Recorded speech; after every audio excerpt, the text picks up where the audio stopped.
Hello student, अब हम linkage में बेसिकली जो एनसीईआरटी ने एग्जांपल दिया है उसको एक्सप्लेन करेंगे। जनरली जो एनसीईआरटी में दिया हुआ है वो बच्चों की समझ में नहीं आता क्योंकि उन्होंने शॉर्टकट में दिया है, तो इसको हम डिटेल में यहाँ पर स्टडी करेंगे। देखिए यहाँ पर इन्होंने फीमेल लिया, double mutant, yellow body and white eyes, इसको क्रॉस करवाया वाइल्ड टाइप से जो नेचुरल प्रेजेंट है, ग्रे बॉडी और रेड आइज से।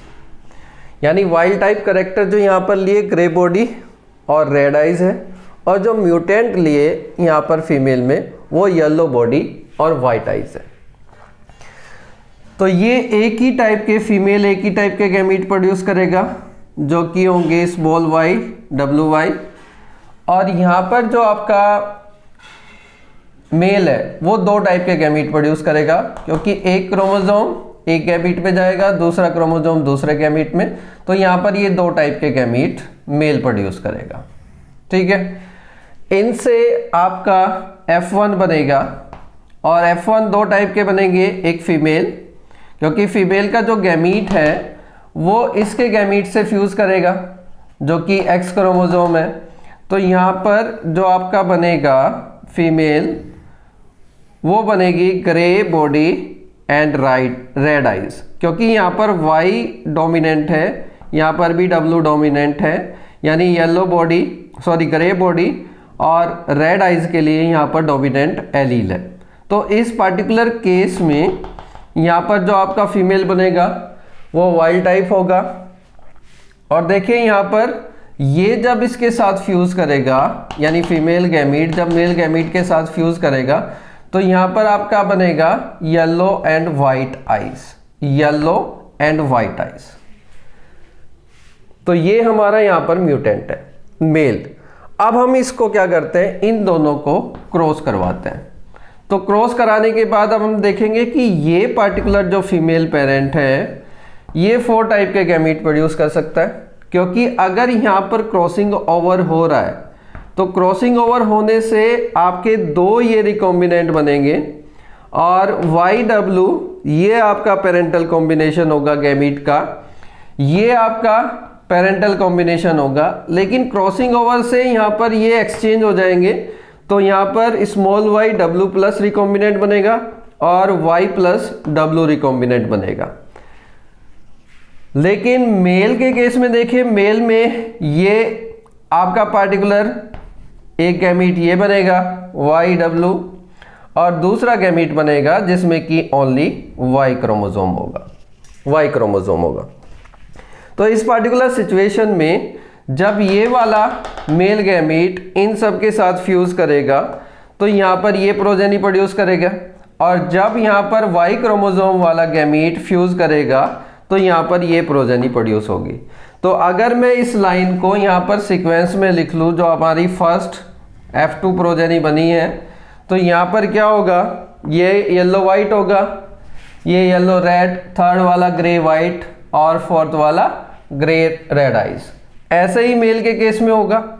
तो अब हम देखते हैं जो ये एक्सपेरिमेंट किया था मॉर्गन ने, तो मॉर्गन ने बताया कि यहाँ पर ये जो पार्टिकुलर कॉम्बिनेशन है और ये जो पार्टिकुलर कॉम्बिनेशन है, ये आप कॉम्बिनेशन देखिए, येलो वाइट आपके पेरेंटल में, ग्रे रेड आइज आपके पेरेंटल में, ग्रे रेड आइज आपके पेरेंटल में है ये, और ये आपके ये पेरेंटल में है येलो वाइट। तो ये तो हमारे क्या हुए, पेरेंटल कॉम्बिनेशन बने। तो उन्होंने बताया कि ये जो पेरेंटल कॉम्बिनेशन बने ये दोनों मिला के उन्होंने अपने एक्सपेरिमेंट में देखा कि ये 98.7 है, और ये जो पार्टिकुलर रिकॉम्बिनेंट बने जो कि पेरेंट्स में नहीं है कॉम्बिनेशन, ये कॉम्बिनेशन है 1.3%। यानी यहाँ पर जो रिकॉम्बिनेंट है उनका परसेंटेज कितना है, 1.3% है, और इनका परसेंटेज 90.7 है पेरेंटल कॉम्बिनेशन।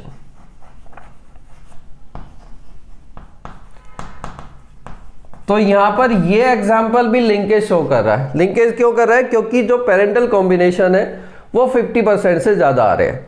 तो अगर 50% से ज़्यादा आपका पेरेंटल कॉम्बिनेशन आ रहा है और हम कह सकते हैं कि अगर 50% से कम रिकॉम्बिनेंट आ रहे हैं, दैट मीन्स वहाँ पर लिंकेज हुआ है। लिंकेज का मतलब वहाँ पर जो दो जीन है उनकी टेंडेंसी है कि वो अपनी प्रोजेनी में साथ साथ इनहेरिट होती है। तो ये कब हो सकता है? ये इस पार्टिकुलर टाइम पे हो सकता है कि जब वहाँ पर फीमेल गैमीट प्रोड्यूस करेगी तो वहाँ पर जितनी भी सेल्स उसका गैमीट बना रही है वो हर सेल्स में क्रॉसिंग ओवर नहीं हो रहा है।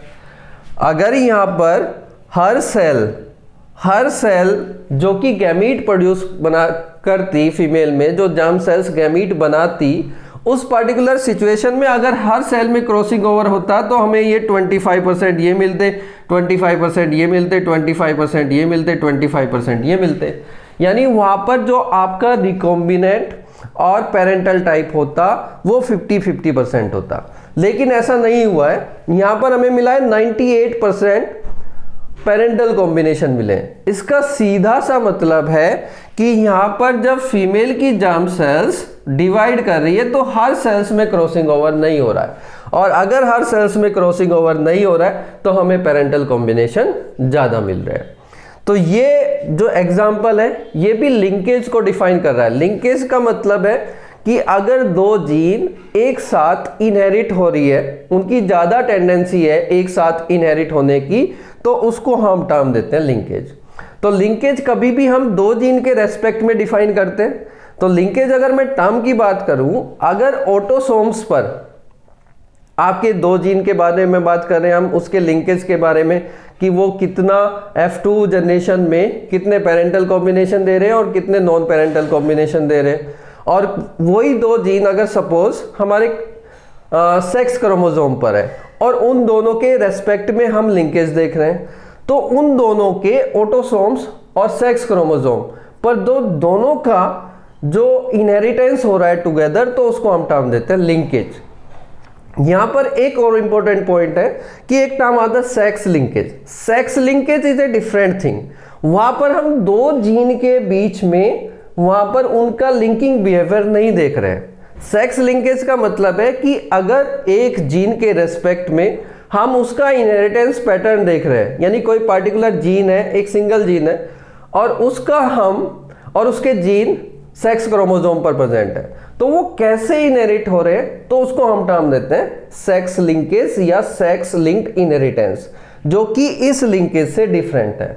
लिंकेज का term can be use for autosomes और can be use for sex chromosome. अगर टू लिंक जीन ऑटोसोम्स पर प्रेजेंट है और सेक्स क्रोमोसोम पर प्रेजेंट है और उनका हम इनहेरिटेंस पैटर्न देख रहे हैं, तो उसको हम सिंपली लिंकेज टर्म डिफाइन करेंगे या लिंक्ड जीन डिफाइन करेंगे। लेकिन अगर सेक्स लिंक्ड जीन की बात है या सेक्स लिंकेज की बात है, तो हम एक जीन के रेस्पेक्ट में जो आपकी जीन सेक्स क्रोमोसोम पर प्रेजेंट है उसका इनहेरिटेंस कैसे हो रहा है, तो उसको हम बोलते हैं सेक्स लिंकेज या सेक्स लिंक्ड इनहेरिटेंस, जो कि इससे डिफरेंट है।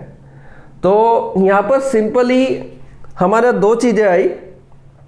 लिंकेज मतलब जब दो जीन के रेस्पेक्ट में आप बात कर रहे हो और उनके बीच में आप देख रहे हो कि वो पेरेंटल कॉम्बिनेशन कितने दे रहे हैं, तो उसको हम लिंकेज डिफाइन करेंगे whether gene are present on autosomes और whether gene are present on sex chromosome. But अगर हम एक जीन के रेस्पेक्ट में बात कर रहे हैं और वो जीन हमारी सेक्स क्रोमोसोम पर प्रेजेंट है, तो उसका अगर हम इनहेरिटेंस देख रहे हैं पैटर्न, तो उसको हम बोलते हैं सेक्स लिंकेज और सेक्स लिंक्ड इनहेरिटेंस। ठीक है, एनसीईआरटी में एक दूसरा और एग्जाम्पल दिया हुआ है, तो आप इसी वे से उसको बना सकते हो। Thank you.